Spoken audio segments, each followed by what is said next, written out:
it is also important to understand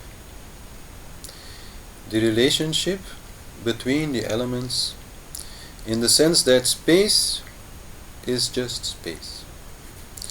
But the air element also has space. Without space, air cannot exist. The fire element also has the air element and the element of space. Without air and space, fire cannot exist. And the water element also has fire, air and space. And the earth element, in fact, has earth, water, fire, air and space.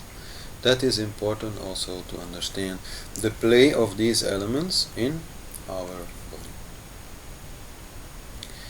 To better understand the play of these elements in our body, one should study the doshas, which is not something we will do in any great detail today. That is belonging to the class of Yoga and Ayurveda. But these doshas are not so difficult also to understand. Dosha means fault, imbalance. So when our elements in our body are out of balance, this can be described as a imbalance of the doshas. And the doshas makes this view of 5 elements a little more easy to understand, describing 3 doshas which contain these elements. The kapha dosha, which you could also translate as mucus, has the earth element and the water element.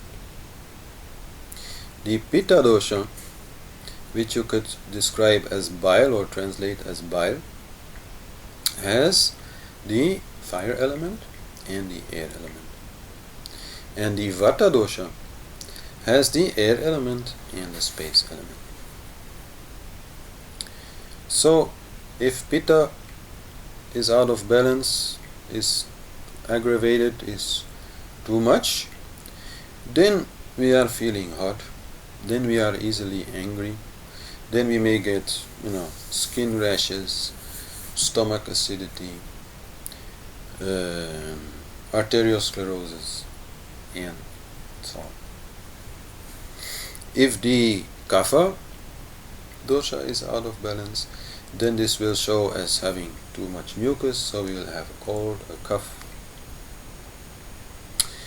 We will maybe grow a little fat and basically have too much water. And if the vata dosha is out of balance, then we will be very airy, meaning that we will be thinking at a very fast rate,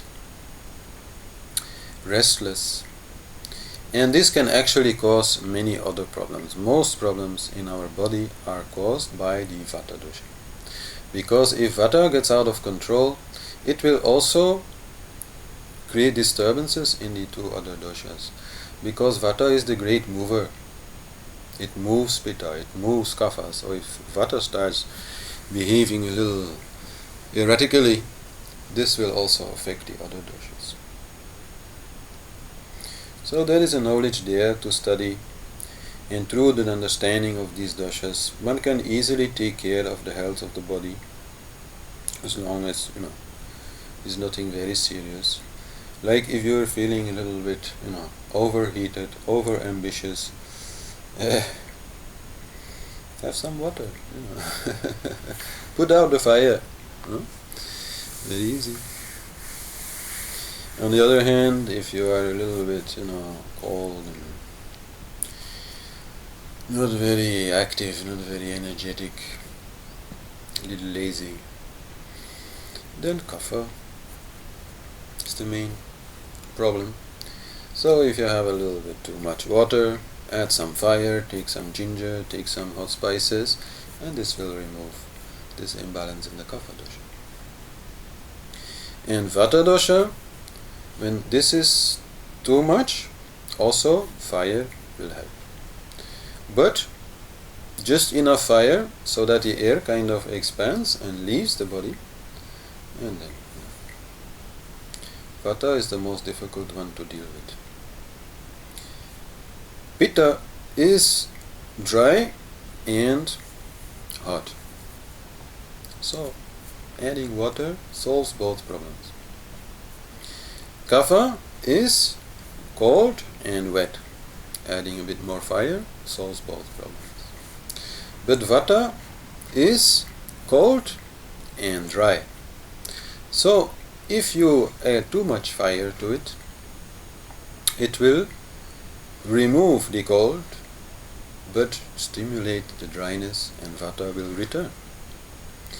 If you add too much water to it, then that water will remove the dryness but will increase the cold, and you start shivering and Vata will return. So when dealing with Vata, you have to be a little bit careful. You have to add sufficient heat but also keep sufficient moisture there. That's the basic idea, and I'm not going to go into it any further. That's really for another class. But to understand this, the basics at least, is very important, so that you can deal with any imbalance very rapidly, so that it does not become a big imbalance, that you are constantly a little bit on the watch for what is happening in your body, so that you can put it in balance again with minimum effort.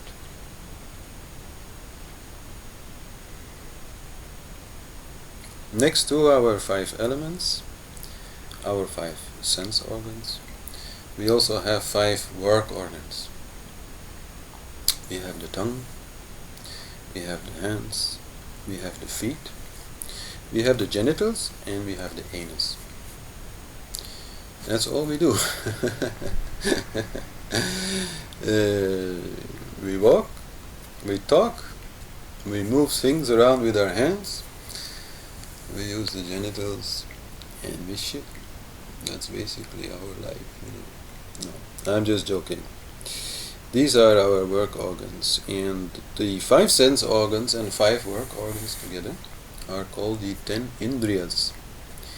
The 10 that Indra, the Lord of Heaven, has mastered, and which are the first to be mastered if you want to be a yogi. To master your sense and your work organs is one of the first tasks.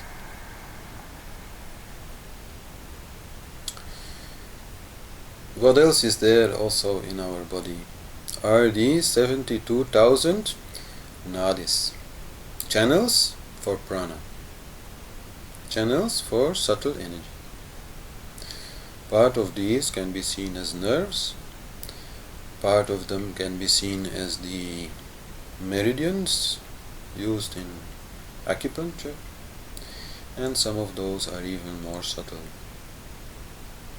So these are the channels that we use for prana, for energy to move around, and some of these channels may be a little bit blocked.